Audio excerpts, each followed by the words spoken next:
अस्सलाम वालेकुम and welcome to our show. आप देख रहे हैं यू आस्क्ड फॉर इट। आज संडे का दिन एंड संडे स्पेशल जो है हमारा you asked for it live from Doctors Enclave Willing West Lahore studios. मैं आपकी खिदमत में हाजिर हूँ, आपका host doctor Ahmad Qadri. And जैसे संडे के शो में हम अपने लास्ट वीक के सारे शोज़ के मेजर जो क्लिप्स होते हैं, जो इस तरह के टॉपिक्स होते हैं जिन पर डिस्कशन दोबारा ज़रूरत होती है, जहाँ पे आपका कोई सवाल रह जाता है, कोई फ़ीडबैक रह जाता है, तो उसे हम लेके आते हैं। तो इसी तरह आज के दिन मैं आपके खिदमत में हाज़िर हूँ with our specialist, with our guest doctor Shahsawar Ali. Welcome to the thank you show. Thank you doctor Ahmad. तो एक बार दोबारा मैं रिपीट करता जाऊँ, जो हमारा शो है यू आस्क्ड फॉर इट, जिसमें आप सवाल पूछते हैं, हम जवाब देते हैं, ये डेली बेस पे on 7 o'clock from 7 o'clock to 8 o'clock broadcast किया जाता है from all 3 big cities of Pakistan, Lahore, Islamabad and Karachi. From Lahore we broadcast from Saturday, Sunday, Monday and Tuesday. ये 4 दिन लाहौर स्टूडियो से ब्रॉडकास्ट किया जाता है। ऑन वेडनेसडेज इस्लामाबाद स्टूडियो से ब्रॉडकास्ट किया जाता है। इसी तरह on Thursdays and Fridays Karachi Clifton and Karachi Nazimabad Studios से हम ब्रॉडकास्ट करते हैं।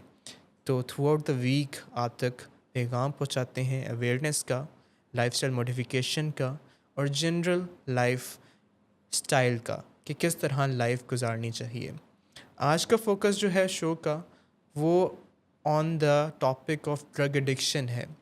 जैसे विलिंग वेज एक साइकाइट्रिक रिहैबिलिटेशन सेंटर होने के साथ साथ एक drug treatment and rehabilitation centre है। तो यहाँ पे ज़्यादा major portion of patients are with drug addiction. तो ये ड्रग एडिक्शन होती क्या है, थोड़ा सा डिज़ीज़ कॉन्सेप्ट उसका भी हम डिस्कस करेंगे। और ये डिस्कस करेंगे कि जो मेजर एस्पेक्ट होता है कि एक पेशेंट नशे की बीमारी में जब मुब्तला हो जाता है तो वो वादे कुछ लेता है। वो कहता है कि बस this is the last time, अपने आप से, अपनी फैमिली मेम्बर से, अपने दोस्तों से, कि अब के बाद मैं नशा नहीं इस्तेमाल करूँगा, मेरा पक्का वादा है। लेकिन जल्द ही एक दिन में, एक हफ्ते के अंदर, सम टाइम्स 1 घंटे के अंदर ही ये जो पुख्ता इरादा उसने किया होता है वो ख़त्म हो जाता है। तो इसके पीछे क्या रीज़न है एंड इस तरह में उस पेशेंट के साथ फिर बर्ताव क्या करना चाहिए, उसका इलाज कैसे करना चाहिए, उसको ट्रीटमेंट में कैसे लेके आना चाहिए, ये सारे डिस्कस किया है इस नेक्स्ट क्लिप में जो doctor Sadaqat Ali and doctor Hammad ने कल किया है ऑन सैटरडे। तो हम इसको देखते हैं, एक छोटा सा क्लिप है और इसके मुतल्लिक जो डिस्कशन है वो आफ्टर द क्लिप करते हैं जी। तो दुनिया की सबसे बड़ी गलतफहमी है इस फील्ड की कि आपने इरादा कर लिया, फ़ैसला कर लिया तो बस काम हो गया। नहीं, इससे काम शुरू होता है।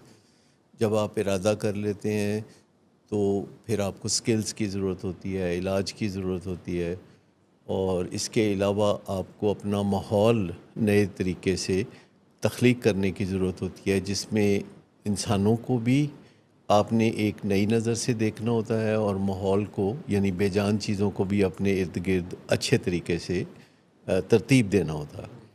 और सबसे बढ़ के ये कि जब भी हम कोई काम करते हैं तो उसमें ये देखना कि हम प्रोग्रेस कर रहे हैं या हम रिग्रेस कर रहे हैं, तो ये जानना भी ज़रूरी है। जैसे स्टॉक एक्सचेंज का नहीं होता, नंबर ऊपर चले जाते हैं, नंबर नीचे आ जाते हैं, तो पॉइंट्स बेहतर होते हैं, मुल्की हालात के ऊपर डिपेंड करता है, बैनुल-अक़वामी हालात के ऊपर डिपेंड करता है। इसी तरह मरीज़ की भी एक पर्सनल स्टॉक एक्सचेंज बनाने की ज़रूरत होती है, जिसमें स्कोर बोर्ड होता है जिस पे नज़र रखते हैं अब आप। स्कोर बोर्ड पे मरीज़ ने खुद भी नज़र रखनी होती है। दिन में कोई एक आध मौके पे, यानी सुबह या शाम, पिछले 24 घंटे का स्कोर बोर्ड देखना होता है कि वो मुनाफे में रहा कि ख़सारे में रहा, वो आगे बढ़ा कि स्टैटिक है। तो ये सारी चीज़ें बड़ी इम्पॉर्टेंट है, जिसमें से हमने कुछ चीज़ों को बतौर ख़ास डिस्कस किया पिछले चंद प्रोग्रामों में, और वो हमारे ऊपर एक थोड़ी सी पाबंदी थी कि जिस किस्म का हमें ख़त मिलता था उसमें जो मसाइल कोई पेश करता था तो हम उसके नुक्ता नज़र से जवाब दे रहे थे। सर, आपने स्कोर बोर्ड का जिक्र किया, ये क्या मरीज़ इस काबिल होता है कि वो अपने स्कोर बोर्ड पे नज़र रख सके। वो तो कुछ भी थोड़ी सी बात करके वो बहुत छलांगे मारता है कि मैंने बहुत बड़ा अचीव कर लिया, और उसकी वो काफ़ी प्रोपोगेट करता है, भंगड़े डालता है और अपने इर्द गिर्द के लोगों को बताता है कि देखो मैंने क्या करना मैं अंजाम दिया। तो ये जो आप जो स्कोर बोर्ड की बात करें, तो बड़ा ऐसा कोई हो जो कि अनबाइस्ड होके देखे इसको। ये तो इलाज में वो सीखता है ना जी। यानी वैसे नेचुरली एक मरीज़ को 2 दिन हो जाए नशा ना किए हुए तो वो 2 दिन को 2 हफ्ते बना सकता है, और वो उस पर भंगड़े भी डाल सकता है, सब कुछ कर सकता है।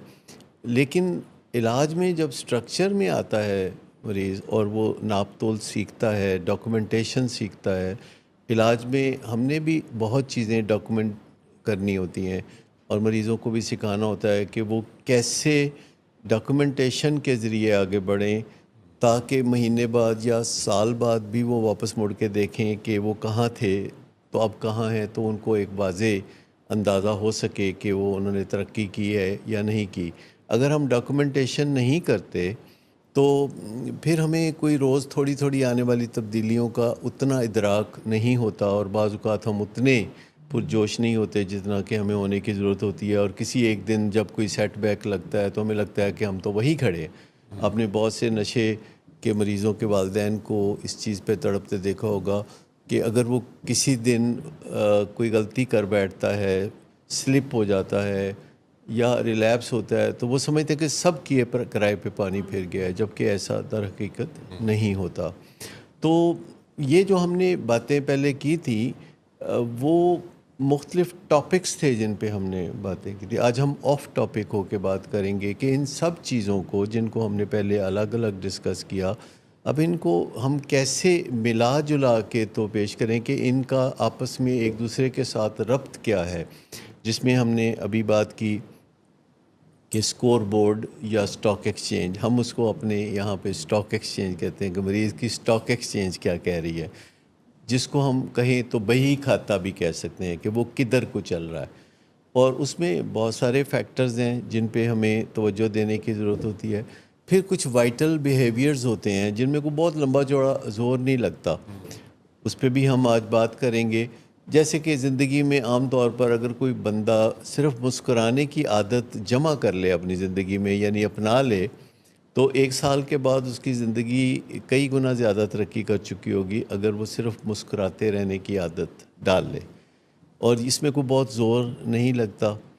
तो ये जो चीज़ें हैं कुछ जो आज हम बात करेंगे इस मामले में कि वाइटल बिहेवियर्स कौन से होते हैं, और ये जो सोर्सेज हैं जो जिनको हम 6 सोर्सेज कहते हैं, जिनमें एक विल पावर है, एक स्किल पावर है, फिर सोशल कैपिटल है यानी हमारे दोस्तों का या सोबत का असर, या फिर हम कहते हैं मेंटोर या इलाज करने वाले मुआलिज का असर और रसूख क्या है आपके ऊपर।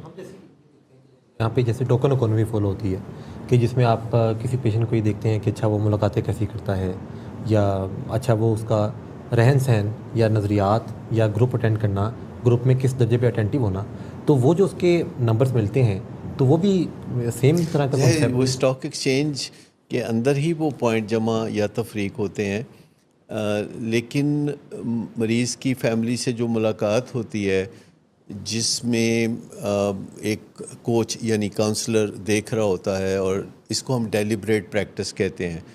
बाज़ औक़ात पेशेंट या फैमिली अपने तौर पर किसी चीज़ को अपना रहे होते हैं और उस चीज़ की प्रैक्टिस कर रहे होते हैं, लेकिन वो बज़ाते ख़ुद कोई चीज़ सही नहीं होती जिसकी वो प्रैक्टिस कर रहे हैं। ये ऐसे ही है जैसे आप किसी सीढ़ी पे चढ़ रहे हों बड़े जोश से, बड़े ज़ोर से, और बाद में आपको पता चले कि वो गलत दीवार पर लगी हुई थी, तो फिर आप को काफ़ी कोफ्त होती है। इसका मतलब स्कोर बोर्ड जो है वो माइलेज भी जो है वो मॉनिटर कर रहा था, वो भी उसमें कंट्रीब्यूट कर रहा था, वो भी देख रहा था। माइलेज अपने तौर पर कर रहा होता है और बाद में पेशेंट अपने तौर पर करता है और फैमिली अपने तौर पर करती है। फैमिली के पास बुनियादी क्राइटेरियन सिर्फ एक होता है अपने तौर पर कि नशा किया है कि नहीं किया, और उसमें काफ़ी कबाहतें हैं जब फैमिली सिर्फ इस चीज़ को देखती है कि नशा किया कि नहीं किया, और बाकी जो तमाम इम्पॉर्टेंट इंग्रेडिएंट्स हैं प्रोग्रेस के उनको जब टच नहीं फैमिली करती। मिसाल के तौर पर ऑन ए गिवन डे कोई अल्कोहलिक है तो उसके वालिद या वालदा या बीवी उसको जब दिन में कहीं ना कहीं आमना सामना होता है, घर में, कॉरिडोर में, किसी कमरे में, डाइनिंग रूम में, तो वो सबसे पहले भला क्या देखते हैं? कि उन्होंने नशा कीता कि नहीं कीता। अच्छा, वो फ़ौरन अपना जो एक कैमरा है वो एक्सरे उतारते हैं और उस एक्सरे का तकरीबन 5 सेकंड में वो रिज़ल्ट आ जाता है। यानी कोई भी जब अपने बेटे को देखता है, फादर जो अल्कोहलिक है, तो वो उसको देखता है, कैमरा ऑन होता है, एक्सरे उतरता है और 5 सेकंड में रिपोर्ट आती है और वो फैसला करता है कि नहीं ठीक है, मतलब ठीक है या नशे में है। अच्छा, अगर वो ये फ़ैसला करता है कि ठीक है तो उसके चेहरे पे वो तासुर आ जाता है कि भाई मेरा बेटा ठीक है। अच्छा, अब बेटा जब देख रहा होता है फादर को एक्सरे उतारते हुए, तो वो उन 5 सेकंड के दौरान कैसे महसूस करता है? वो ये देखता है कि जज किया उसको जा लगता है कि डिस्कम्फर्ट मुझे फील जज करता है क्योंकि बेटा चाहता है कि वो बाप की अगर नज़र से मैं मतलब शराब की लत में हूँ, लेकिन मैं बेटा हूँ और मेरा बाप जब मुझे देखता है तो वो एक बाप की नज़र से देखे, बाप की नज़र से नहीं देखता, वो मुझे नहीं ढूंढ रहा होता, वो नशे का ढूंढ रहा वो नशे को ढूंढ रहा होता है। और 5 सेकंड में जब बाप की तसल्ली भी हो जाती है कि इसने इस वक्त शराब नहीं पी हुई या नशा नहीं किया हुआ, तो बेटे की अंदर बेचैनी बहुत पैदा हो जाती है और वो रेसिप्रोकेट नहीं करता। जब वालिद मुस्कुराता है उसको देख के कि मेरा बेटा ठीक है, तो बेटा कह रहा होता है कि तुमने मुझे बेटे की नज़र से देखा ही कब है। तो ये चीज़ें जो है इसका कोई फ़ायदा नहीं, क्योंकि अगर किसी ने नशा किया हुआ है या नहीं किया हुआ, आपको एक्सरे लेने की ज़रूरत नहीं, थोड़ी देर में ये अज़र-ए-मन शम्स हो जाएगा, ये सारी चीज़ खुल के सामने आ जाएगी, चंद चढ़ तो जाएगा। सर फिर वो तो देर नहीं होगी जिस तरह हम नहीं, सोचते देर नहीं होती।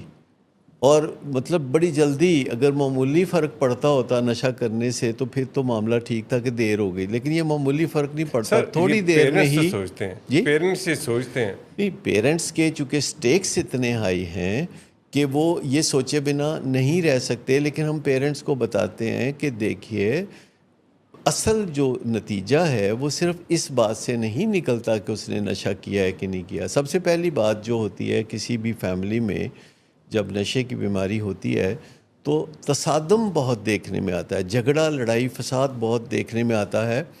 और उस झगड़े फसाद में अगर कमी आती है तो ये प्रोग्रेस है, क्योंकि झगड़े फसाद में कमी आएगी तो असल मौजू पे बात हो सकेगी, क्योंकि जब झगड़ा फसाद हो रहा होता है तो असल मौजू कहीं बहुत पीछे चला जाता है। हम रवैयों पे कंसंट्रेट नहीं कर पाते, हम वो फिजिकल स्टेटस है उसके बीच में पड़े होते हैं। हाँ, ये है ना कि फैमिली को जब ये इल्म नहीं होता कि इट इज़ एडिक्शन या बीमारी, तो उनका ख्याल ये नहीं होता कि तसादुम ख़त्म करना है। उनकी जो इत्मीनान है वो इस बात से होता है कि नशा किया है या नहीं किया है। उन्होंने तो उसको जो है ना एक बात ये कहनी होती है कि तुम नशा छोड़ दो, नशा छोड़ दो, ठीक है, जो कि वो उसके बस में नहीं है, वालिदैन के बस में भी नहीं है कि उसका नशा छुड़ा दें, ये किसी के बस में नहीं है, सबकी कोलैबोरेटिव जो एफर्ट है जी इलाज के बस में है सर।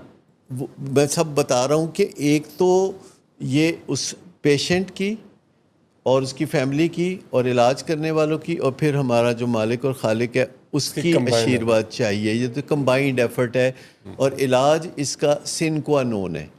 सिन क्वा नोन आप समझते हैं, मेडिकल टर्म है कि इसके बगैर नहीं हो सकता, ठीक। तो जब घर वाले कहते हैं ना कि तुम नशा छोड़ दो, और फिर इससे भी ज़्यादा ख़तरनाक बात वो ये बात कहते हैं कि तुम नशा कम कर दो। आप बता सकते हैं कि ये बात ख़तरनाक क्यों है कि उसके कहते हैं तुम नशा कम कर दो? वो एक्सेप्ट कर रहे हैं ना सर कह रहे हैं कि नशे का तो मसला नहीं है, अब सिर्फ ज़्यादा नशे का मसला, अब सिर्फ क्वांटिटी का मसला रह गया। लेकिन ये दोनों काम वो नहीं कर सकता, पर एक तीसरा काम है जो कि वो कर सकता है पर आप कभी नहीं कहते, और वो काम है कि तुम मदद हासिल करो, तुम इलाज में चले जाओ। का साइन भी ये है, चाहे वो फैमिली हो या पेशेंट हो, जब वो इस फ़र्क को पहचान लेता है, क्योंकि बार बार तो वो यही रीअश्योरेंस दे रहा होता है कि नशा मैंने अब छोड़ देना है, नशा मैंने छोड़ देना, और फैमिली कह रही होती है नशा छोड़ दो। तो एक स्टेप वो जो है असल में जब वो कह रहा होता है ना कि नशा मैंने छोड़ देना है, तो वो इसलिए कह रहा होता है कि फैमिली ये सुनना चाहती है। फैमिली ये हम सुनना कहते हैं चाहती कि है जो मर्जी कि कर। बार बार जो मर्जी करी जाओ, लेकिन बार बार कहते रहो कि मैं नशा छोड़ दूंगा, बस मैं अब नहीं उससे बड़ी करूँगा तकलीफ नशा। होती है। तो ये जो सूरत हाल है, जब फैमिली बात करे तो देख तो ले कि ये बंदे को जो मैं कह रहा हूँ सुन भी रहा है कि नहीं। वो काम कर भी सकता है या नहीं कर सकता, तो आप उसको वो काम कहें जो कि वो कर सकता है, यानी इलाज में आगे बढ़ के हिस्सा लेना। और बाकी फिर इलाज वालों का काम शुरू हो जाता है, लेकिन जब तक वो इलाज की सलाह ही नहीं देते और उसको कहते हैं कि ये बर्डन तुम उठाओ, दिल होना चाहिए नहीं, या दिल नहीं होना विल चाहिए। वो कहता पावर, है नशा कर सकने तो छड़ भी सकना। मतलब वो तो फिर जितने मुंह उतनी बातें। यहाँ तो हर बंदा जो है हर बीमारी का एक्सपर्ट है, मतलब हाँ, आप नॉन एक्सपर्ट जो है एक्सपर्ट है। एक्सपर्ट है। करी थी कि वी आर द वन, यानी आम अगर प्रैक्टिस है, जैसे हार्ट स्पेशलिस्ट हैं, जैसे आपको आपके पेशेंट ये तो नहीं कहते होंगे मैं तो दसना सर्जरी किस तरह करनी, but we have this experience. चाहे हमारे पास कोई टीनेजर आए या कोई बड़ी एज का, वो हमें ये ज़रूर बताता है कि इलाज ऐसे करते हैं, क्योंकि उनको इंसाइट ही नहीं है कि इलाज जो है वो एक्चुअली में कहते हैं कि इसको उनके नज़दीक और फैमिली के नज़दीक भी है कि नशा ना करना इज़ द गोल। हालांकि इलाज का ये गोल नहीं है, ये एक प्री रिक्विजिट है, यानी ये एक शर्त है कि नशे के साथ आप एक अच्छी ज़िंदगी नहीं गुजार सकते, और इलाज का अल्टीमेट गोल है कि आप एक अच्छी ज़िंदगी की तरफ आएँ। जी, तो अभी हमने डॉक्टर साक़त एंड डॉक्टर हमाद साहब की डिस्कशन से देखा कि किस तरह विल पावर सिर्फ एक ट्रिगरिंग फर्स्ट कह लें स्टेप ले सकता है कि एक पेशेंट है जो विल पावर से नशा छोड़ सकता है, फर्स्ट स्टेप ले सकता है उसके अंदर, लेकिन उसको छोड़े रखने के अंदर उसे काफ़ी चीज़ें करनी पड़ती हैं। तो क्या चीज़ें हैं हम उसको भी डिस्कस करते हैं। इसके अलावा ये भी डिस्कस करते हैं कि एक्चुअली में ये सब्सटेंस यूज़ डिसऑर्डर ये है क्या, इसके पीछे बायोलॉजी क्या है, जो ब्रेन केमिस्ट्री चल रही होती है, जो डिज़ीज़ कॉन्सेप्ट है, तो वो क्या है। तो डॉक्टर शाह सवार। जी, थैंक यू डॉक्टर अहमद। जैसे कि आपने अभी जिक्र किया कि विल पावर का एडिक्शन रिकवरी के अंदर क्या रोल है, तो अक्सर लोग समझते हैं कि अगर उनका इरादा मजबूत है और उनके हौसला है, उनके अंदर हौसला जवान है और हिम्मत है, तो वो नशा छोड़ सकते हैं, या उनके करीबी जो रिश्तेदार होते हैं वो समझते हैं, या उनके जो बाकी दोस्त अहबाब होते हैं वो समझते हैं कि ये सारी गेम ही जो है ना वो इरादे की है, हिम्मत की है, हौसले की है, और इसी बेसिस के ऊपर वो मरीज़ को मलामत करते हैं जब वो अपने इरादे में नाकाम हो जाता है, और उसको शेम के अंदर लेके जाते हैं, और मरीज़ ख़ुद भी उसको भी नहीं पता होता कि सिर्फ विल पावर काफ़ी नहीं है, वो भी शेम के अंदर चला जाता है। तो बेसिकली विल पावर का रोल ज़रूर है, ऐसा नहीं है कि विल पावर का कोई रोल नहीं है एडिक्शन रिकवरी के अंदर। देखें ना कि अगर आपके अंदर इरादा करेंगे आप, पहला स्टेप तो इरादा ही है, और जब आप इरादा करते हैं, हिम्मत करते हैं, हौसला आपके अंदर पैदा होता है, फिर ही आप रिकवरी में जाने का सोचते हैं। बिल्कुल। लेकिन उसमें रहने के लिए रिकवरी के अंदर आपको जो है ना वो स्किल पावर की ज़रूरत होती है, ठीक है। आपको अपने ट्रिगर्स को आइडेंटिफाई करना, अपनी क्रेविंग्स को, जब आप पता हो कि आपको क्रेविंग्स हो रही हैं, उनको आइडेंटिफाई करना, उनको मैनेज करना, अपनी अर्जेस को कंट्रोल करना, उनको आइडेंटिफाई करना, अपने पेयर प्रेशर को जो है ना वो मैनेज करना, अपना सपोर्ट सिस्टम को बहाल करना, उसको लेके चलना साथ में, लाइफ स्किल्स सीखना, अपनी इमोशनल मैनेजमेंट सीखना, इमोशनल पेन को कैसे कोप करना है आपने, ये सारी चीज़ें जो है ना रिकवरी के अंदर बहुत अहम है। इसी तरह कुछ बिहेवियर्स होते हैं जिनको हम वाइटल बिहेवियर्स कहते हैं, वो बहुत अहम है इसके अंदर। वाइटल बिहेवियर्स क्या होते हैं? ये हाई लेवरेज्ड एक्शंस होते हैं बेसिकली, जिनके नतीजे में हमारे जो डिज़ायर्ड रिजल्ट्स होते हैं वो मिलते हैं। यहाँ पे जो हाई लेवरेज्ड एक्शंस है ना, ये बहुत तवज्जो तलब जो है ना वो एक टर्म है। इसको मैं ऐसे समझाना चाहूँगा कि जैसे लोग ट्रेडिंग करते हैं ना क्रिप्टो के अंदर या फिर स्टॉक मार्केट के अंदर, तो उसमें एक फ्यूचर ट्रेडिंग होती है, उसके अंदर लेवरेज का एक ऑप्शन होता है, जिसके अंदर अगर फॉर एग्जांपल आपने 1 रुपया लगाया है और आप 50 की लेवरेज लें, तो वो 1 रुपया जो 50 गुना बढ़ जाता है, 50 समझा जाता है, 50 से आप ट्रेडिंग कर रहे होते हैं। अगर आप 100 की लेवरेज लें तो वो 1 रुपया 100 गुना बढ़ जाता है, और आपने असल में 1 रुपया ही लगाया होता है, लेकिन आप ऐसे ट्रेडिंग कर रहे होते हैं जैसे आपने 100 रुपया लगाया हुआ हो। तो जो हाई लेवरेज एक्शंस हैं, वाइटल बिहेवियर्स जो हैं, वो भी ऐसे ही हैं, क्योंकि ये छोटे से एक आपने एफर्ट करनी होती है, एक छोटा सा बिहेवियर होता है, लेकिन उसके जो नताइज होते हैं वो हाई लेवरेज के साथ आते हैं। मतलब कि उसके जो नताइज हैं वो बहुत बड़े आते हैं और आपकी ज़िंदगी को तब्दील करने वाले होते हैं, आप लाइफ चेंजिंग साबित होते हैं। बिल्कुल। तो वाइटल बिहेवियर्स हैं क्या, इनके अंदर क्या क्या आदात शामिल हैं? जो बेसिक वाइटल बिहेवियर्स हैं उनके अंदर जो सबसे पहले आता है वो हमारी नींद है। नींद कैसे वाइटल बिहेवियर हो सकती है? ये आप समझें कि बुनियादी स्तून है वाइटल बिहेवियर्स के अंदर ये नींद। अगर हम अपने वक्त के ऊपर एक फ़िक्स टाइम के ऊपर सोते हैं और फिक्स टाइम के ऊपर उठते हैं, अपनी नींद का ख्याल रखते हैं, उसकी क्वालिटी का ख्याल रखते हैं, कोई ऐसी सब्सटेंस नहीं लेते जिससे हमारी नींद ख़राब हो, चाय कॉफ़ी का जो ध्यान से इस्तेमाल करते हैं शाम के औकात में नहीं लेते, तो इससे हमारी नींद बेहतर रहती है। जब हमारी नींद बेहतर रहती है तो हमारा जो माइंड है, जो हमारा ब्रेन है, वो सही अपनी रिकवरी कर पाता है, हमारा जिस्म जो है वो स्लीप के दौरान सही रिकवर हो पाता है, रिचार्ज कर लेता है अपने आप रिचार्ज को। बेसिकली कर लेता है हमारा माइंड, बॉडी और ब्रेन जो है, सोल भी। तो ये एक बुनियादी स्टेप हो जाता है पहला वाइटल बिहेवियर। उसके बाद अगर आप अपनी डाइट का ख्याल रखते हैं, अपने वाटर इनटेक का ख्याल रखते हैं, सिंपल ग़िज़ा खाते हैं, ज़्यादा कोई फ़ास्ट फूड या इस तरह की मुर्गिन ग़िज़ाएँ या इस तरह की नहीं खाते, जो सादगी है ना उसी के अंदर ही बेसिकली सारा सेहतमंदी का राज छुपा हुआ है। इसी तरह अगर आप अपने रिलेशनशिप्स का ख्याल रखते हैं, आप के जो रिलेशनशिप्स हैं वो ठीक हैं, जो आपके चाहने वाले हैं, जो आपके फैमिली मेम्बर्स हैं, उनके साथ आपके ताल्लुकात ठीक हैं, आप उनको टाइम देते हैं, आपके दिल में उनके लिए कोई जो है ना वो गलत एक तरह से इमोशंस नहीं है, आप नेगेटिव इमोशंस नहीं है, तो आप अंदर से पुरसकून महसूस करते हैं। ठीक है, ये एक बहुत अहम वाइटल बिहेवियर है। इसी तरह अगर अपने जिस्म का इस तरह से ख्याल रखते हैं कि आप एक्सरसाइज करते हैं, आप जो है ना अपने जिस्म को जो है एक तरह से मौका देते हैं कि वो अपनी स्ट्रेंथ बरकरार रखे, इससे भी आपका माइंड जो है वो एक तरह से स्टेबल रहता है और आप जो अच्छी ज़िंदगी गुजारते हैं। बिल्कुल।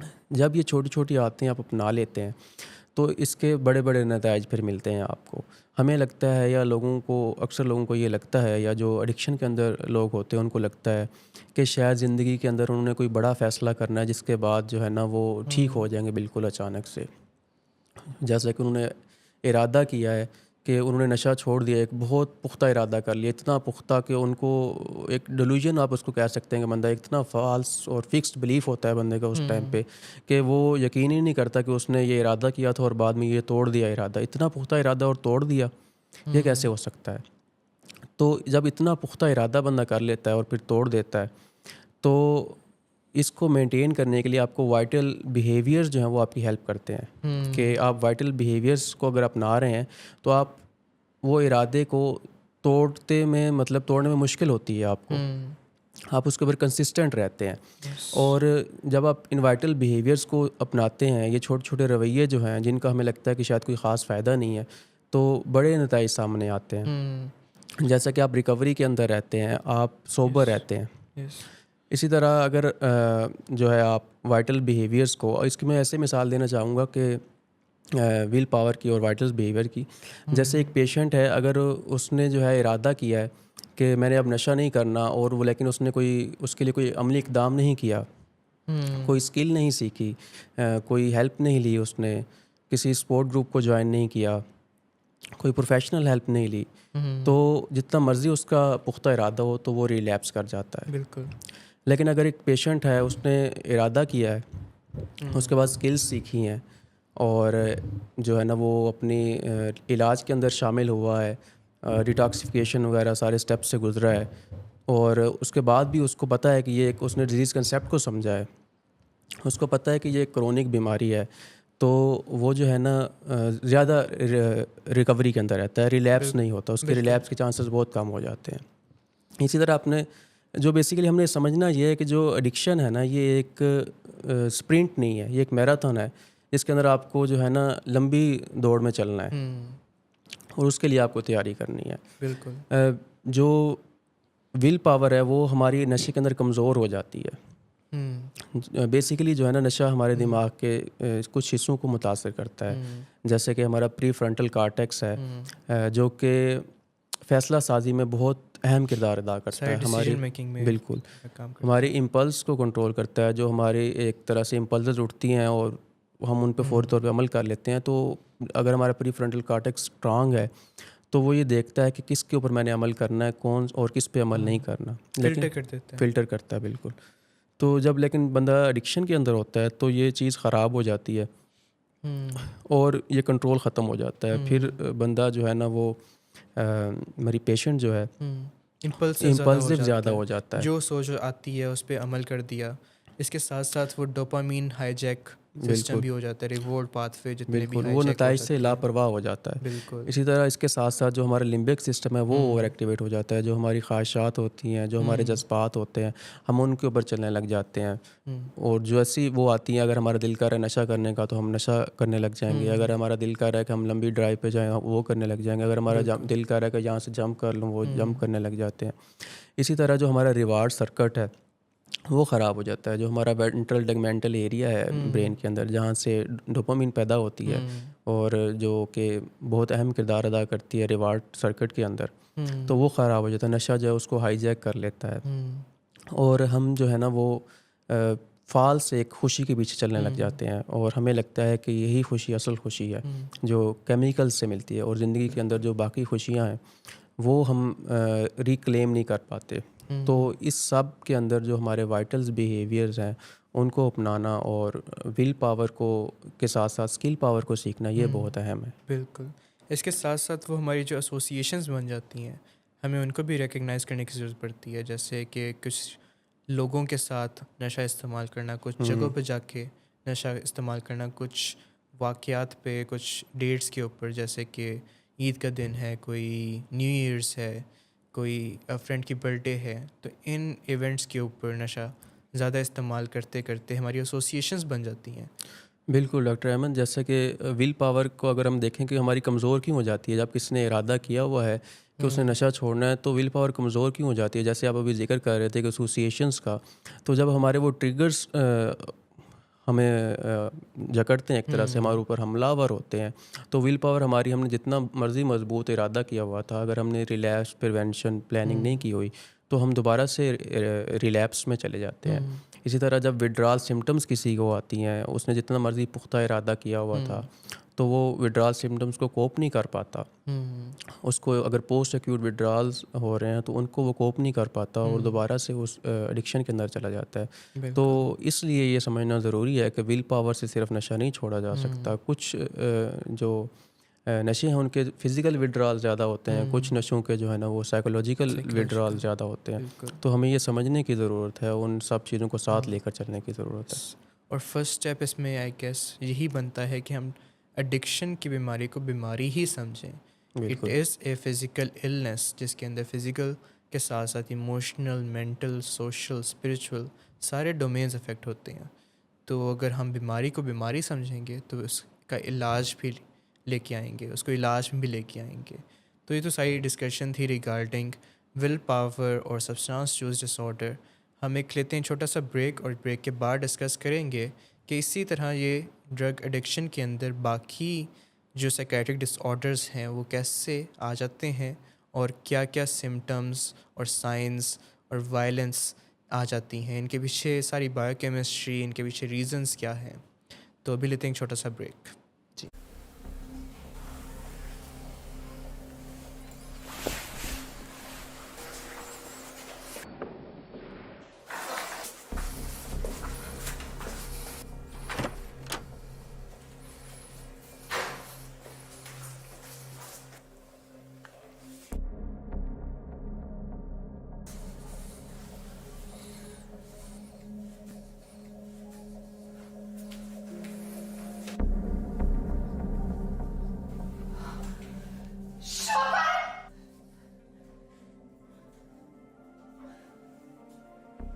शराब नोशी की वजह किरदार की खराबी नहीं, मूड की खराबी है।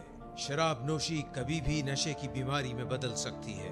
नशे की बीमारी हर स्टेज पर काबिले इलाज है। मदद हासिल कीजिए, क्योंकि वो ऐसा नहीं करेगा। विलिंग वेज से मदद हासिल कीजिए, कहीं से भी मदद हासिल कीजिए, लेकिन फौरी मदद हासिल कीजिए। जिस मुआवजे के इंतजार में आपने बहुत देर कर दी, अब वो दस्तक दे रहा है। मदद हासिल कीजिए, मदद हासिल कीजिए, मदद हासिल कीजिए। Welcome back. आप देख रहे हैं you asked for it and आज संडे स्पेशल में हम डिस्कस कर रहे हैं regarding substance use disorder and इसका रिलेशन कि इसके अंदर जो विल पावर है इट इज़ नॉट इनफ।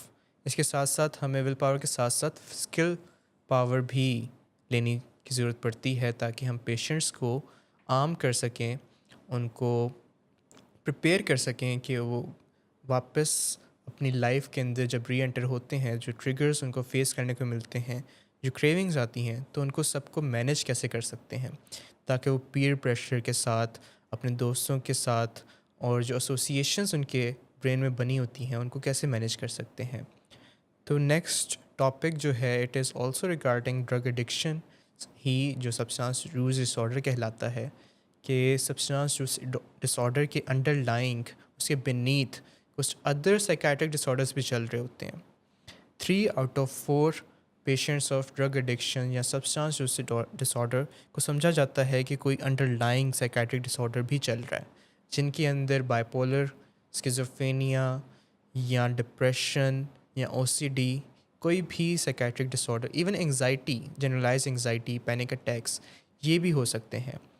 तो इन डिसऑर्डर्स को हमने कैसे आइडेंटिफाई करना है इसके मुतल्लिक और वो क्या सिम्टम्स हैं जिनको हम ज़्यादा देखते हैं इन ड्यूअल डायग्नोसिस, जिनमें एक मेजर लाइफ थ्रेटनिंग सिम्टम जिसे सुसाइड कहा जाता है और वायलेंस टुवर्ड्स अदर पीपल कहा जाता है कि एक तो पेशेंट अपना नुकसान कर रहा है, अपने लिए सेफ़ नहीं है, दूसरा सोसाइटी के लिए सेफ़ नहीं है।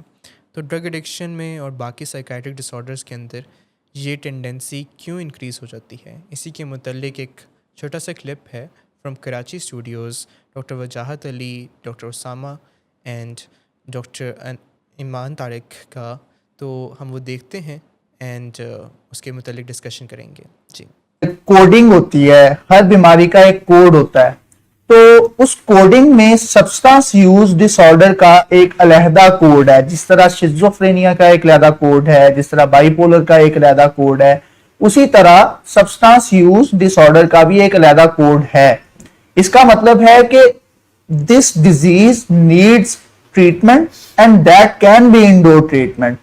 तो डॉक्टर वजाहत, इस बीमारी को जब हम ट्रीट करते हैं तो उसमें हम बहुत सारी और भी चीजों को कंसीडर करते हैं, खास तौर पर अगर डुअल डायग्नोसिस है किसी का और कोई बाइपोलर के साथ हमारे पास आया लेकिन उसके साथ उसका सब्सटेंस यूज डिसऑर्डर भी चल रहा था, तो क्या उसकी ट्रीटमेंट थोड़ी और मुश्किल हो जाती है क्योंकि वो बाइपोलर के ऊपर सब्सटेंस यूज कर रहा था? ये बड़ा अच्छा और ट्रिकी क्वेश्चन है और मैं अमूमन अपने जूनियर्स को या हम अपने पेशेंट्स को जरूर बताते हैं कि अगर कोई शख्स नशा कर रहा है, उसकी बॉडी में केमिकल है, तो बड़ा नामुमकिन सा है कि हम उसको डायरेक्ट डायग्नोज कर दें कोई साइकेट्रिक इलनेस के साथ, क्योंकि अगर इंसान की केमिकल बॉडी में कुछ और है जो कि उसका डोपामीन दूसरे तरीके से बढ़ा रहा है, तो किस तरीके से आप कह सकते हो कि ये मेनिया में, किस तरीके से कह सकते हो कि हाइपोमेनिया में। बिल्कुल। तो बहुत जरूरी ये है और इनका इलाज मुश्किल यूं होता है कि पहले ऐसे पेशेंट को आप डिटॉक्स करें, हाँ, उसके खून से वो केमिकल निकालें जो वो ऑलरेडी नशा कर रहा है, क्योंकि वो केमिकल किस किस्म का बिहेवियर पैदा कर रहा है हमें नहीं पता। 21 से 30 दिन तक आप उसको पहले ऐसे कन्फाइनमेंट में रखें जहां उसका डिटॉक्स, और डिटॉक्स होने के बाद कुछ उसकी जनरल हेल्थ बेहतर हो जाए तो फिर उसकी असेसमेंट करें कि साइकियाट्रिक इलनेस इसके अंदर क्या है, जो कि मोस्ट प्रॉब्ली बाइपोलर हो सकती है या तो फिर बारोलाइन पर्सनालिटी हो सकती है, या ये भी हो सकता है कि कोई ऐसा बीमारी हो जिसके अंदर उसका कोई रिटार्डेशन हो या कोई मेंटली उतना ज्यादा अच्छा अक्लमंद ना हो और वो नशा इस तरह करता हो कि उसको अच्छी बुरी की तमीज ना हो। तो मेरे ख्याल से ये दुगना और मुश्किल काम है कि कोई एडिक्ट हो और उसकी डायग्नोसिस आपको नफ्सियाती भी करनी हो।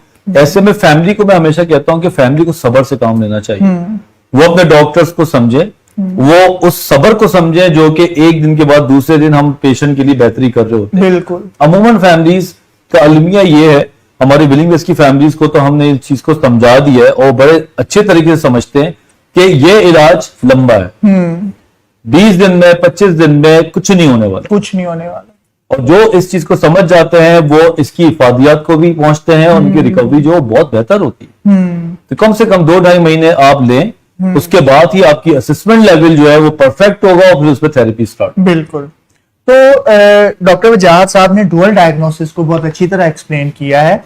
तो इनके मतलब अगर हम इजी वर्ड्स में कहें, जिस तरह दिल है और दिल में एट्रियल फिब्रिलेशन और हार्ट फेलियर, ये दोनों बीमारियां इकट्ठे हो सकती हैं, इसी तरह हमारे दिमाग में सब्सटेंस यूज डिसऑर्डर के साथ एक दूसरी बीमारी भी एग्जिस्ट कर सकती है। और अगर किसी को जेनेटिकली कोई और साइकेट्रिक डिसऑर्डर है, जिस तरह बाइपोलर है, शिजोफ्रेनिया है, और उस पर ड्रग की इम्पोजिशन भी होती है, तो it can prove disastrous for him और हर। शायद इतना डिजास्ट्रस कि वो अपनी फंक्शनैलिटी लूज कर जाते हैं, और जब फंक्शनैलिटी लूज होती है तो that is also disastrous for the families around the patient. तो इसी सवाल के साथ हम लेंगे एक, how can drugs predispose us towards suicide? Okay, question बहुत इंटरेस्टिंग है और हमें जो रिसर्च हमें ये बताती है कि सब्सटेंस अब्यूज और सुसाइड का बहुत स्ट्रॉन्ग लिंक है। और सुसाइड जो है, जो लोग सब्सटेंस यूज करते हैं उसमें 10 टाइम्स बढ़ जाती है। ठीक है, अब इसके पीछे बहुत सारी रीजंस हो सकती हैं। ठीक है, एक तो जैसे अभी हमने थोड़ी देर पहले बात की थी कि जो सुसाइड है वो प्रीडिस्पोज कर देती है हमें मुख्तलिफ मेंटल हेल्थ डिसऑर्डर्स की तरफ। एंड हमें पता है कि जब इंसान साइकोसिस में होता है तो सुसाइडल रिस्क बढ़ जाता है। ठीक है, दूसरा, अभी आप थोड़ी देर पहले एक्सप्लेन कर रहे थे कि कुछ ड्रग्स ऐसी हैं जो प्री फ्रंटल कॉर्टेक्स की एट्रोफी करा देती हैं। अब ये चीज सिर्फ थ्योरेटिकल नहीं है या ये सिर्फ बातें नहीं है, ये बाकायदा ब्रेन स्कैन से एविडेंट है कि जो एक इंसान है जिसका ड्रग एडिक्शन से पहले का ब्रेन स्कैन एंड बाद में जब ब्रेन स्कैन को कंपेयर किया गया तो वाज़ेह फर्क नजर आया उनके साइज में। अब अगर प्री फ्रंटल कॉर्टेक्स के साइज में फर्क है, यानी कि उसकी एट्रोफी हो चुकी है, तो उसकी कैपेबिलिटीज पे भी ऑब्वियसली असर पड़ेगा। और प्री फ्रंटल कॉर्टेक्स की कैपेबिलिटीज क्या होती हैं? वो ये होती है कि प्री फ्रंटल कॉर्टेक्स हमें जानवरों से अलग करता है, क्योंकि जो मिड ब्रेन है वो हमें भी है, जानवरों में भी है, लेकिन प्री फ्रंटल कॉर्टेक्स जितना डेवलप्ड हम में है उतना जानवरों में नहीं है। इसलिए हम जो सारे अपने लॉजिकल डिसीजंस होते हैं वो प्री फ्रंटल कॉर्टेक्स से ले रहे होते हैं। But when the pre frontal cortex is damaged तो हमारा इम्पल्स जो कंट्रोल है वो बहुत ज्यादा खराब हो चुका होता है, क्योंकि हम फिर सारे फैसले हमारे एनिमल ब्रेन से लेना शुरू कर देते हैं। जो भी हमारी इमोशनल रेगुलेशन हम नहीं कर पा रहे होते, जो भी इमोशंस होते हैं हम उन्हें लॉजिकली वे नहीं कर पा रहे होते। तो क्या होता है कि जैसे भी आप थोड़ी देर पहले कह रहे थे कि स्ट्रेस आता है, अब स्ट्रेस में जो एनिमल रिस्पॉन्स आता है वो क्या आता है? वो ये आता है कि या तो अनहेल्दी तरीके से कोप कर लिया जाए, जिसमें ये होता है कि ड्रग एडिक्शन की तरफ चला जाए, और अगर अनहेल्दी तरीके से भी कोप नहीं हो रहा, स्ट्रेस लेवल बहुत ज्यादा है, तो सुसाइडल आइडिएशन की तरफ बात चली जाती है। क्योंकि अब प्रीफ्रंटल कॉर्टेक्स नहीं है ऊपर जो कंट्रोल करे और जो लॉजिक्स दे कि क्यों हमने किसी हेल्दी तरीके की तरफ जाना है और क्यों हमने सुसाइड की तरफ नहीं जाना, तो फिर क्या होता है, सुसाइड का रिस्क बहुत ज्यादा बढ़ जाता है। तो डॉक्टर उसामा ने सुसाइडल रिस्क का एक बड़ा इलेबोरेट आंसर दिया है। इसमें मैं एक चीज ऐड करना चाहूंगा, खास तौर पर रिसर्च में देखा गया है कि cannabis use, long term cannabis use जो है कॉर्टिकल एट्रोफी करता है। और कॉर्टिकल एट्रोफी मतलब हमारे प्री फ्रंटल कॉर्टेक्स का सुकड़ जाना, वो हमें प्री डिस्पोज करता है एक डिजीज की तरफ जो कि है पिक्स डिजीज या फ्रंटोटेम्पोरल डिमेंशिया जिसको हम कहते हैं। उसमें इंसान को अपना कोई होश नहीं रहता कि मैंने क्या फैसला लेना है, मेरे लिए क्या बेहतर है, क्या नहीं बेहतर। तो ये डिजीज एक एग्जांपल है कि जहां पर आपको एक छुरी जो हम फ्रूट काटने के लिए यूज करते हैं, उसमें आपको लगता है कि आपका हाथ एक फ्रूट है और आप अपने हाथ को काटते हैं। तो this is the consequence of long term drug use. ये एक रेयर डिजीज की एग्जांपल है। तो डॉक्टर वजाहत, सेल्फ हार्म का तो हमने डिस्कस कर लिया, लेकिन एडिक्शन में हम देखते हैं कि बहुत सारे केसेस ऐसे होते हैं कि अंडर द इन्फ्लुएंस, DUI के केसेस आते हैं, ड्राइविंग अंडर द इन्फ्लुएंस, उसमें बहुत सारे रेप के केसेस आते हैं, बहुत सारे सेक्सुअल वायलेंस, डोमेस्टिक अब्यूज के केस आते हैं, चाइल्डहुड वायलेंस के केस आते हैं। तो सेल्फ हार्म के साथ साथ हार्मिंग अदर्स कैसे होता है ड्रग यूज? देखो, अगर आपकी एनर्जी रिक्वायरमेंट से ज्यादा हो अगर मुझे एक एनर्जी चाहिए जिसका मुझे रिक्वायरमेंट ये है कि मैंने थोड़ा सा चल फिर के बैठ जाना है, तो मैं उस चीज को चैनलाइज कर लूंगा।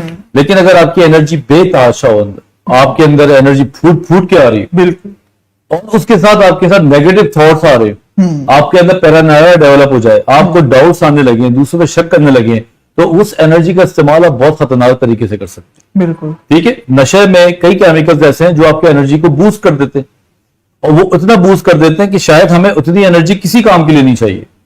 और चले वो एनर्जी बूस्ट हो जाए, अगर किसी अच्छे काम के लिए लगा दे तो बड़ी बात है, लेकिन नशे के केमिकल आपके अंदर ऐसे थॉट्स डेवलप करता है जैसे कि ये मेरा दुश्मन है, पैरानोया जिसको पैरानोया, ये मुझे क्यों देख रहा है, अगर ये मेरे सामने बैठा हुआ है तो ये मुझे घूर घूर के क्यों देख रहा है, या किसी ने अपने आपस में कोई बात की तो ये मेरे मुतालिक बात कर रहे हैं, या रिलेशनशिप में मियां बीवी आपस में जो नशा करता है वो दूसरे पे शक करना शुरू कर देता है, ओथेलो सिंड्रोम जिसको हम कहते हैं। एग्जैक्टली। और ये कितना कॉमन हो गया है, और आजकल हमारे पास बहुत पेशेंट इस तरह आते हैं कि जो शकूक की बुनियाद पे आते हैं, और जब हम हिस्ट्री लेते हैं तो पता चलता है एडिक्शन है। एडिक्शन है।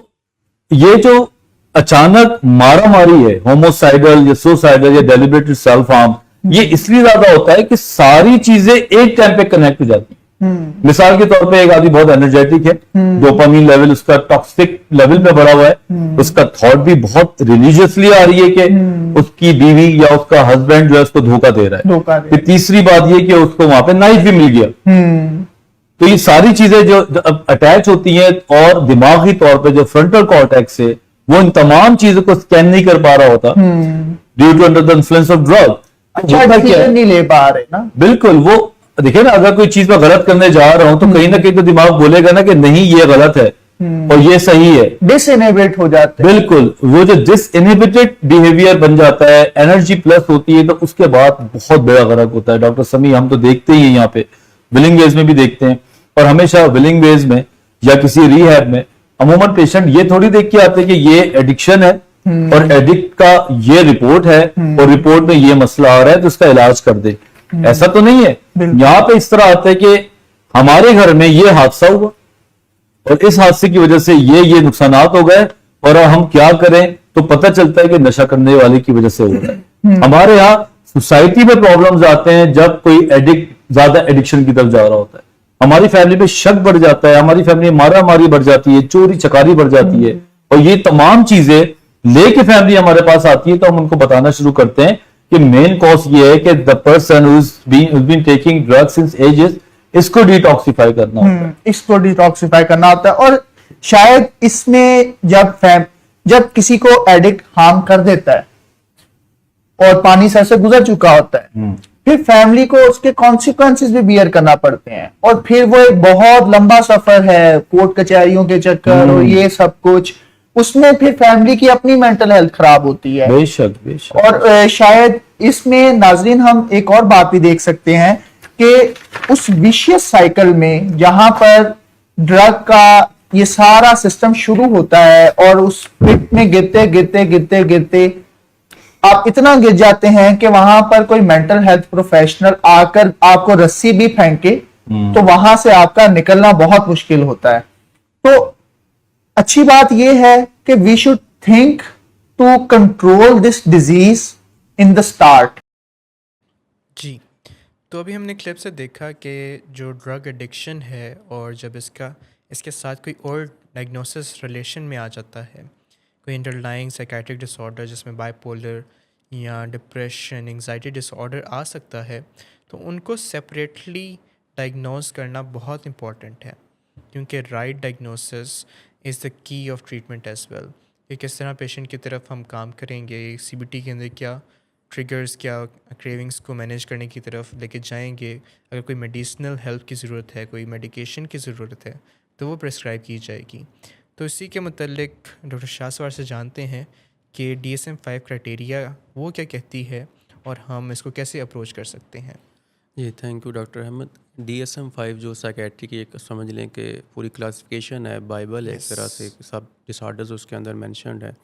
उसके अंदर साइकेट्री में तकरीबन कोई 300 बीमारियां हैं जो कि लिखी हुई हैं, और अनस्पेसिफाइड भी कुछ हैं जिनको अभी नेम नहीं किया गया। तो उनमें से एक बीमारी जो लिखी हुई है वो नशे की बीमारी है, एडिक्शन की बीमारी है, जिसको मेडिकल टर्म के अंदर सब्सटेंस यूज डिसऑर्डर कहते हैं। तो बेसिकली हम डिस्कस ये करना चाह रहे हैं कि क्या सब्सटेंस यूज डिसऑर्डर जो है, नशे की बीमारी जो है, इसके साथ कोई और साइकेट्रिक डिसऑर्डर्स भी हो सकती हैं या नहीं हो सकती, और कैसे पता चलेगा कि कोई और भी नशे की बीमारी के साथ साइकेट्रिक डिसऑर्डर है या नहीं, क्योंकि कई दफ़ा उनकी अलामात ऐसी होती हैं, मिलती जुलती होती हैं, कि वो मुश्किल हो जाता है पता करना कि ये सिर्फ नशे की बीमारी है या कोई और साइकेट्रिक डिसऑर्डर भी साथ में है। बिल्कुल। तो इस बारे में जो है ना, सबसे पहले जो हमें हिस्ट्री लेनी होती है मरीज़ से, उसकी जब वो नशा नहीं करता था उससे पहले की ज़िंदगी के बारे में, उसकी फैमिली से, मरीज़ से, प्री मॉर्बिड कंडीशन बिल्कुल की हिस्ट्री जो है। तो उसके अंदर हमें जानना होता है कि पहले क्या अलामात आती थी, किस तरह मरीज़ ज़िंदगी गुजार रहा था, उसके एनर्जी लेवल्स क्या थे, उसकी मेंटल स्टेट क्या थी। जब हम इन चीज़ों को जान लेते हैं, उसके बाद फिर हम जब मरीज़ ने नशा करना शुरू कर दिया है, सब्सटेंस यूज़ शुरू कर दिया है, उस वक्त की फिर हम हिस्ट्री लेते हैं शुरू से कि उस दौरान क्या तब्दीलियाँ आई, क्या कोई ड्रास्टिक चेंजेस आए पर्सनैलिटी के अंदर, मूड के अंदर, एनर्जी लेवल्स के अंदर। तो ये सारी चीज़ें हम देखते हैं। तो फिर हम इस नतीजे पे पहुंचते हैं कि क्या सब्सटेंस यूज़ के साथ कोई और डिसऑर्डर भी उसके मरीज़ के साथ हो रहा है या नहीं। अगर हम पुरानी हिस्ट्री नहीं ले सकते तो फिर दूसरा तरीका ये हो सकता है कि हम मरीज़ को डिटॉक्सीफाई करें, मतलब कि उसको नशे का जो उसके जिस्म के ऊपर असर है उसको निकलने दें। अगर तो नशे की वजह से जो भी अलामत, एक्यूट अलामत आ रही हैं, अगर वो नशे की वजह से हुई तो नशा जैसे ही जिस्म को छोड़ेगा तो वो अलामत भी सबसाइड कर देंगी। लेकिन मसला ये है कि जब हम नशे मरीज़ को डिटॉक्सीफाई कर रहे होते हैं तो ड्रग्स जो आमतौर पे यूज़ हो रही होती हैं वो दूसरी साइकेट्रिक डिसऑर्डर्स के अंदर भी यूज़ हो रही होती हैं, तो इसलिए मुश्किल हो जाता है हमें डिफ्रेंशिएट करना। तो उसके लिए फिर एक आगे लंबी हिस्ट्री चाहिए होगी कि हम उसको मरीज़ को फॉलो अप करें। और मैं एक अहम बात ये है इसमें कि ये आइडेंटिफाई करना क्यों ज़रूरी है कि क्या नशे की बीमारी के साथ कोई दूसरी साइकेट्रिक डिसऑर्डर्स भी है, क्योंकि आम तौर पे देखा गया है कि जो ज़्यादातर मरीज़ हैं जिनको नशा होता है उनकी अंडरलाइंग कोई पहले से साइकेट्रिक डिसऑर्डर चल रही होती है, जिसकी वजह से मरीज़ ने नशा शुरू किया जिसको होता है। कोप करने के लिए, जिसको मैनेज करने के लिए पेशेंट समझता है कि मैं ये नशा इस्तेमाल कर लूँ। जैसे एंग्जाइटी हो गया, उसके अंदर रिलीफ के लिए वो अल्कोहल की तरफ जा रहा होता है, और अगर कोई डिप्रेशन है तो कोई स्टिमुलेंट की तरफ, स्टिमुलेंट नशे की तरफ, आइस हो गया, कोकेन हो गया, इनकी तरफ जाने की कोशिश करते हैं। बिल्कुल ऐसे ही है। अब किसी को स्ट्रेस हो रहा है, जिसको नहीं पता कि उसने कैसे मैनेज करना, उसकी कोपिंग स्किल्स नहीं डेवलप हुई, उसकी कोई लाइफ ट्रेनिंग नहीं है, तो वो फिर ड्रग्स उसके जो जहन में सबसे पहले चीज़ आती है उसको कोप करने के लिए, वो ड्रग्स आती हैं, वो उनकी तरफ जाता है। बिल्कुल। और फिर पहले एक बीमारी थी, अब फिर दूसरी बीमारी भी ऐसे ऐसे उसको लग जाती है। उसका जो मेटाबॉलिक सिस्टम है, बॉडी का नशे को हज़म करने का निज़ाम है, वो ख़राब हो जाता है जब उसके अंदर जीन्स होते हैं नशे की बीमारी के, और बाकी फैक्टर्स जब उनके ऊपर अमल करते हैं। तो अगर हम जो है वो नशे का इलाज कर दें सिर्फ, और जो अंडरलाइंग डिजीज़ है उसको प्रोब ना करें, उसकी हिस्ट्री ना लें, उसको डायग्नोज ना करें, तो फिर क्या होगा? फिर ये होगा कि मरीज़ जो है नशे का इलाज करवाया है मरीज़ ने, उसके बाद उसके रिलैप्स के चांसेस बहुत ज़्यादा बढ़ जाएंगे, और मरीज़ दोबारा से बार बार रिलैप्स होता रहेगा।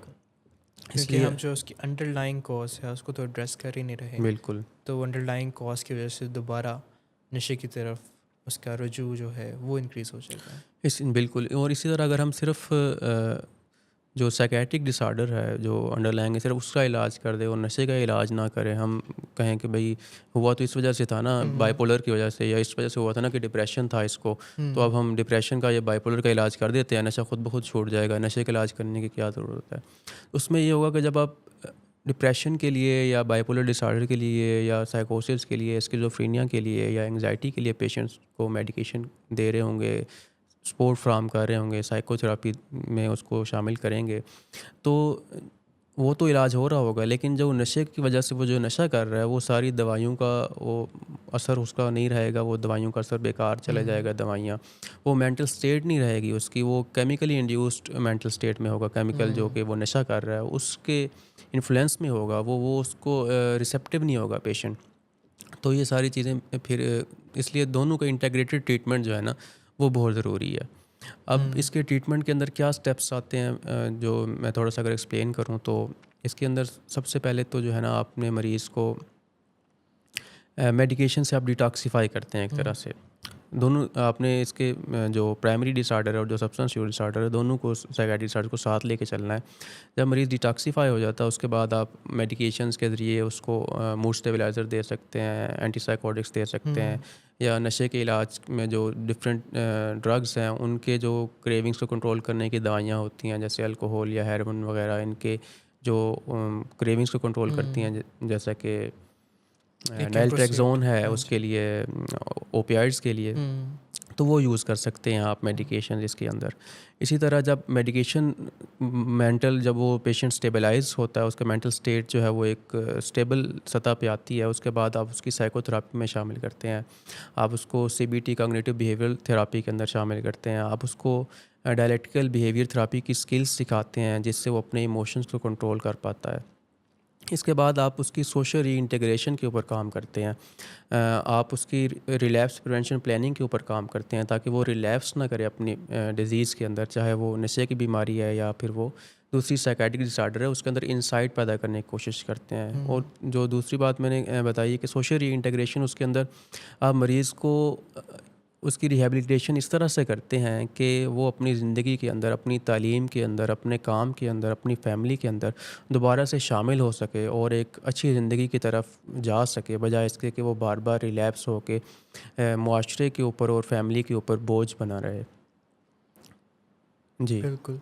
तो दूसरा जो क्वेश्चन है इसके साथ रेज़ होता है कि जो सुसाइड और सेल्फ हार्म और वायलेंस टुवर्ड्स अदर्स, ये कॉमन फैक्टर देखा जाता है not only in other psychiatric disorders बल्कि ड्रग एडिक्शन के अंदर भी। तो इसके पीछे जो बायोलॉजी है, जो बायोकेमिस्ट्री है, कि क्या चेंजेस हो रहे होते हैं ब्रेन के अंदर केमिकल लेवल्स पे और एनाटमिकल लेवल पे, जो लिम्बिक सिस्टम हो गया, प्रीफ्रंटल कॉर्टेक्स हो गया, इनके अंदर जो चेंजेस आ रहे होते हैं तो वो क्या होते हैं, और क्या उनकी वजह से ही जो पेशेंट है ड्रग अब्यूज़ का, ड्रग एडिक्शन का, वो सुसाइड, सेल्फ हार्म और वायलेंस की तरफ जा रहा होता है। जी, डॉक्टर अहमद, साइकेट्रिक डिसऑर्डर्स जो हैं, चाहे उसके अंदर एडिक्शन है या बाकी साइकेट्रिक डिसऑर्डर्स हैं, वो हमारी पूरी पर्सनैलिटी को चेंज कर देती है, हमारी सोच को बदल देती हैं, सारा कुछ अफेक्ट हो जाता है। तो उसके नतीजे में हमारे सोचने का अंदाज़ बदल जाता है, और जो सुसाइड जिसको लोग स्टिग्मा समझते हैं, वो एक बंदे को नॉर्मल लगने लग जाती है, या उसको अपने सॉल्यूशंस का हल लगने लग जाता है जब वो एक साइकेट्रिक डिजीज़ के अंदर होता है। तो बिल्कुल इसका इन्फ्लुएंस होता है, जो सब्सटेंस यूज़ है या बाकी साइकेट्रिक डिसऑर्डर्स हैं, इनके अंदर जो है सुसाइड का और सेल्फ हार्म का रिस्क बढ़ जाता है। अब ये बढ़ता क्यों है? क्योंकि जो सब्सटेंस यूज़ है या कोई जो नशा कर रहा है, उससे हमारे जो दिमाग के अंदर केमिकल्स हैं, डोपामीन है, सेरोटोनिन है, नॉरएपिनेफ्रिन है, बाकी जो हार्मोन्स जो हैं वो कंट्रोल कर रहे हैं हमारे मेंटल स्टेट को, वो उनका बैलेंस ख़राब हो जाता है, जिसके नतीजे में जो हमारा प्रीफ्रंटल कॉर्टेक्स है, जो कि एक एक्सेक्टिव है, वो एक वज़ीर आज़म है हमारे जो बाकी ब्रेन के रीजन्स के ऊपर, जो फैसला साजी करता है, जो एग्जेक्टिव ऑर्डर्स पास करता है, क्या करना है, क्या नहीं करना, क्या ठीक है, क्या गलत है, वो उसका कंट्रोल ख़त्म हो जाता है। और जो नीचे वाला जो हमारा लिम्बिक सिस्टम है, जो कि ख्वाहिशात, जज्बात और जो हमारी बेसिक ज़रूरियात हैं उनको कंट्रोल कर रहा होता है, वो ओवर एक्टिवेट हो जाता है, वो टेक ओवर कर लेता है। तो जिसके नतीजे में हम गलत फ़ैसले करने लग जाते हैं, हम सुसाइड की तरफ सोचने लग जाते हैं, या हम सेल्फ हार्म की तरफ सोचने लग जाते हैं। और नशे के अंदर कुछ ड्रग्स ऐसी हैं, जैसा कि आइस होगी, मेथाम्फेटामीन या एम्फेटामीन या कोकेन वगैरह, पैरानोया काज करती हैं। पैरानोया ये है कि आपको गलत शक शुबात पैदा होने लगते हैं, आपको लगता है कि लोग आपके ख़िलाफ़ हैं, या कोई आपके ख़िलाफ़ साजिश कर रहा है, कोई आपको नुकसान पहुंचाना चाह रहा है, इस तरह की सोचें आने लगती हैं, जिसके नतीजे में बंदा दूसरे को देख के सोचने लगता है कि शायद यही है जो मुझे नुकसान पहुंचाना चाह रहा है, या ये मेरे पीछे आ रहा है, ये मुझे, तो बंदा उसकी तरफ वायलेंट होने लगता है, असला रखना शुरू कर देता है, फायर आर्म्स रखना शुरू कर देता है, और फिर उनके साथ हो सकता है कि साइकोसिस की हालत में वो कुछ वाकई में वायलेंस की तरफ भी चला जाए, जिसमें फायर आर्म इंजरीज़ के साथ काफ़ी प्रेजेंट करते हैं। काफ़ी इस तरह के लोग हैं जो समझते हैं कि शायद उनके रूम के अंदर कैमरास लगे हुए हैं, जो एक पैरानोया का मेजर सिम्टम होता है, कि यही समझना कि मेरे ऊपर कोई स्पाई कर रहा है, मेरे फ़ोन्स हैक्ड हैं, मेरे ऊपर कोई ना कोई देख रहा है मुझे। तो इस पैरानोया के अंदर वो बहुत अलर्ट सिचुएशन में रहते हैं, और उस अलर्ट सिचुएशन के अंदर उनको वो पहले से ही जो प्रीफ्रंटल कॉर्टेक्स की ख़राबी है, जो डिसीजन मेकिंग की ख़राबी है, वो उस ख़राबी को मिस करके पैरानोया के साथ एक डिफरेंट सा ही सोल्यूशन बन जाता है। बिल्कुल, हम अपने लिम्बिक ब्रेन से ऑपरेट करने लग जाते हैं ना, हम ये सोच रहे होते हैं फाइट और फ्लाइट, फाइट तो और हमने या तो अगले को मारना है, नहीं तो वो हमें मार देगा। बिल्कुल। ठीक है, तो हम ये जब सोचने लग जाते हैं, ये बेसिकली जो है ना वो नशे की वजह से होता है, या कोई साइकियाट्रिक डिसऑर्डर जब हमारे ब्रेन को ओवरटेक कर लेती है तो उसके नतीजे में होता है। इसी तरह आप डिप्रेसिव डिसऑर्डर्स के अंदर देखें तो होपलेसनेस, वर्थलेसनेस, ऐसी फीलिंग्स आती हैं, उनको कोप करने के लिए बंदे को लगता है कि सुसाइड इज़ द सोल्यूशन या self harm is the solution. इसी तरह अगर आप स्किज़ोफ्रेनिया के अंदर देखें तो उसके अंदर बाज़ लोगों को ऐसी आवाज़ें आती हैं जो कि उनको हुक्म देती हैं, उनको कमांड करती हैं कि आपने जो है ना ये करें, आप दीवार से छलांग लगा दें, आप फ़लाँ बंदे को मार दें, वरना मैं आपके साथ ये कर दूंगा। इस तरह की आवाज़ें आने लग जाती हैं, इनको कमांड हेलुसिनेशंस कहते हैं। और बंदे को उसके ऊपर पूरा यकीन होता है कि ये वाकई सच में ऐसा हो जाएगा, तो वो उसके नतीजे में वायलेंट हो जाता है। बिल्कुल।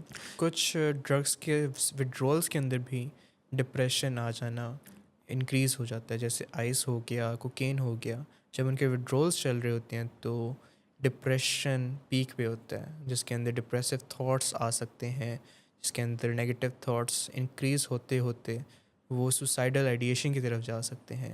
और मोस्ट लाइकली पेशेंट उन दिनों के अंदर जल्दी ही इस तरह का कोई डिसीजन ले लेता है, कोई सेल्फ हार्म की तरफ चला जाता है, कोई सुसाइड अटेम्प्ट की तरफ चला जाता है।